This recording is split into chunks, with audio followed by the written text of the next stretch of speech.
वर्चस्व के लिए आपस में लड़ सकते हैं अतीक के गुर्गे।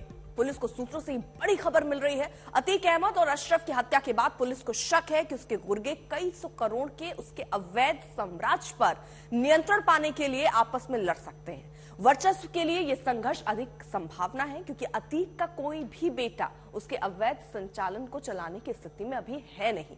अतीक के 5 बेटे थे, उनमें से एक असद पुलिस के साथ मुठभेड़ में मारा गया। बड़े 2 उमर और अली जेल में बंद हैं। अतीक के कई गुर्गे अब उसके अवैध कारोबार पर कब्जा करना चाह रहे हैं। पुलिस गिरोह के उन सदस्यों पर भी नजर रख रही है जो कि अब जमानत पर बाहर हैं और पिछले कई सालों से शांत है। पुलिस रिकॉर्ड के मुताबिक अतीक के आईएस 227 नाम के गिरोह में 135 से ज्यादा सदस्य हैं।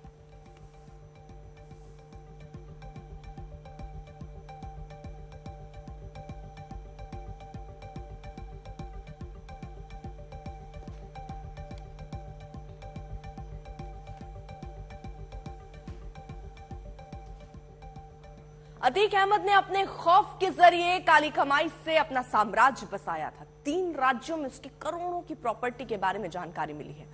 आपको जानकर हैरानी होगी कि साबरमती जेल में बैठकर भी अतीक गुजरात में अपना सिक्का चलाना चाहता था। जेल में बैठे बैठे वो गुजरात में निवेश कर रहा था और खुद को मजबूत बनाने की कोशिश में था।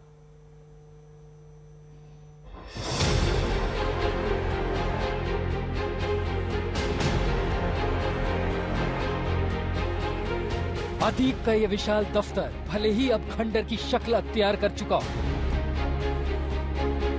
लेकिन इसी दफ्तर में बैठकर वो प्रॉपर्टी में पैसा लगाने की पूरी प्लानिंग करता था। यहीं से उसकी नजर उन प्रॉपर्टी पर होती थी जो विवाद में है। ऐसी प्रॉपर्टी खरीदकर अतीक मोटा मुनाफा कमाता था। अतीक अहमद की संपत्तियों का पूरा कच्चा चिट्ठा अब यूपी एसटीएफ के पास है। कम से कम 3 राज्यों में उसकी पूरी प्रॉपर्टी की जानकारी सामने आ चुकी है, जिनमें यूपी के साथ गुजरात और दिल्ली भी है। ये दिल्ली के ओखला और बटला हाउस जैसे मुस्लिम बहुल इलाके हैं, घनी आबादी वाले इलाके जहां प्रॉपर्टी की कीमत काफी ऊंची है। इन इलाकों पर भी अतीक की नजर थी। इन इलाकों में अतीक ने बेनामी तौर पर कई प्रॉपर्टी खरीदी थी। दिल्ली में अतीक ने पैसा कांग्रेस नेता अफरोज की मदद से लगाया था। अतीक की 100 करोड़ से ऊपर की संपत्ति जो विवादित थी वो दिल्ली में खरीदी थी। दिल्ली के आधा दर्जन से ज्यादा इलाकों में ये संपत्तियां हैं। शाहीन बाग के अलावा ओखला, साउथ दिल्ली, बाटला हाउस में अतीक के मकान या जमीन खरीदी थी।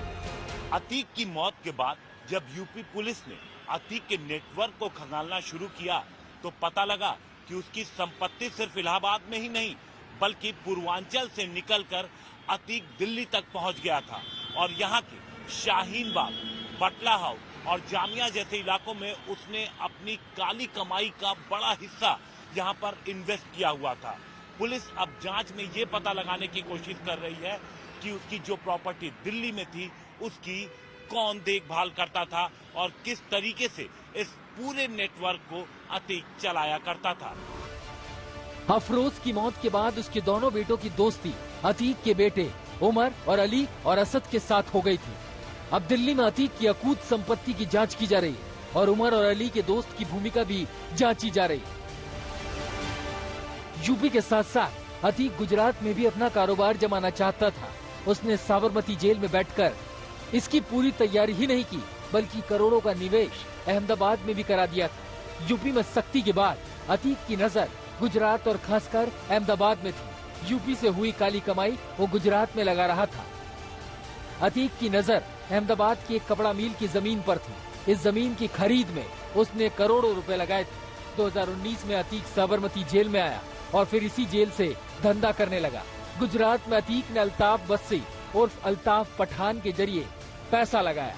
5वीं पास अल्ताफ एसपी के टिकट पर गुजरात से विधायक चुनाव लड़ चुका है। अतीक की काली कमाई को दिन दोगुनी रात चौगुनी बढ़ाने में रियल एस्टेट की अहम भूमिका थी, लेकिन अतीक यहाँ अपने डर और दहशत का इस्तेमाल करके जमीन मकानों पर कब्जे जमाता था और फिर उनको ऊंचे दामों में बेचता था। अब यूपी एसटीएफ के पास उसकी हर जायदाद का पूरा ब्यौरा मौजूद है और एक एक करके इन बेनामी संपत्तियों पर एक्शन लिया जा रहा है। ब्यूरो रिपोर्ट, आज तक।